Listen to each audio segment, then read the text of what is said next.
আমরা আল্লাহ সুবহানাহু ওয়া তাআলার প্রশংসা করি, তারই সাহায্য ক্ষমা প্রার্থনা করি এবং আমাদের কুপ্রবৃত্তি ও কুকর্ম থেকে তার আশ্রয় চাই। আজকে আমি যে বিষয়টা নিয়ে কথা বলবো সেটা হচ্ছে সূরা আল ইমরানের 25 নম্বর আয়াত। আল্লাহ সুবহানাহু ওয়া তাআলা বলেন, فكيف إذا جمعناهم ليوم لا ريب فيه ووفيت كل نفس ما كسبت وهم لا يظلمون।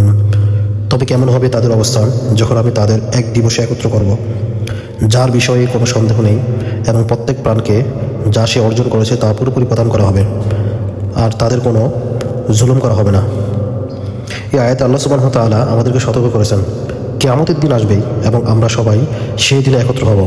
আমাদের প্রতিটি কাজের হিসাব নেওয়া হবে, কেউ কোনো অবিচার ভোগ করবে না। প্রতিটি নেক আমল পুরস্কৃত করা হবে এবং প্রতিটি পাপকর্ম শাস্তিযোগ্য হবে।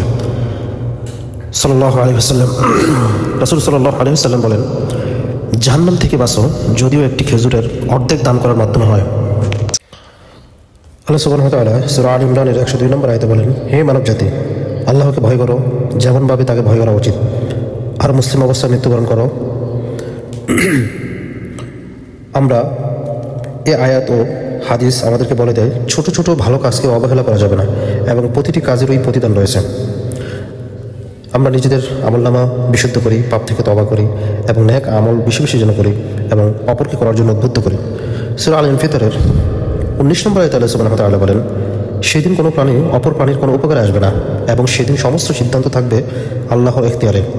আল্লাহ সুবহানাহু ওয়া তাআলা পবিত্র কালামে 99 নম্বর সূরার 7 এবং 8 নম্বর আয়াতে বলেন, যে কেউ অনুপরিমাণ সৎ কাজ করবে সে তা দেখতে পাবে, আর যে কেউ অনুপরিমাণ পাপ কাজ করবে সেও তা দেখতে পাবে।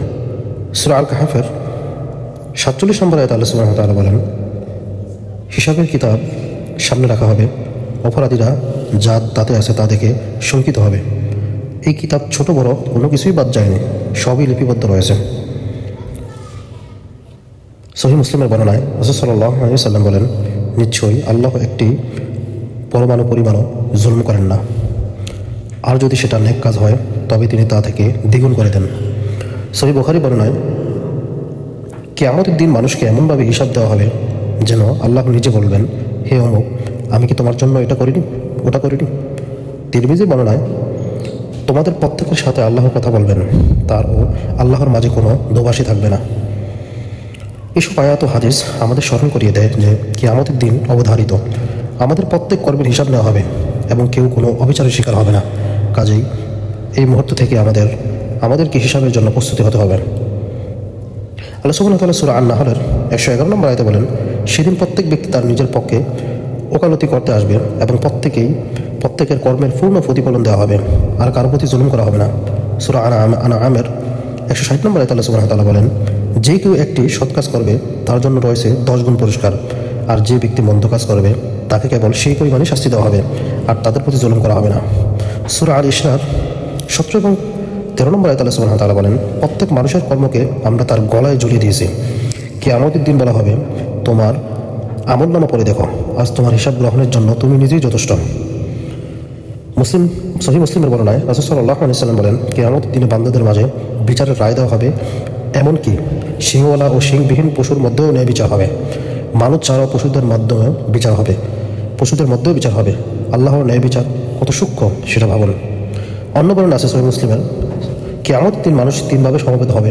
একদল সুপ্রতিষ্ঠিত হবে, একদল একদলকে উল্টো টানা হবে, আরেক দল অন্ধকালো বেহুশ হয়ে আসবে। লা হাওলা ওয়ালা কুওয়াতা ইল্লা বিল্লাহ।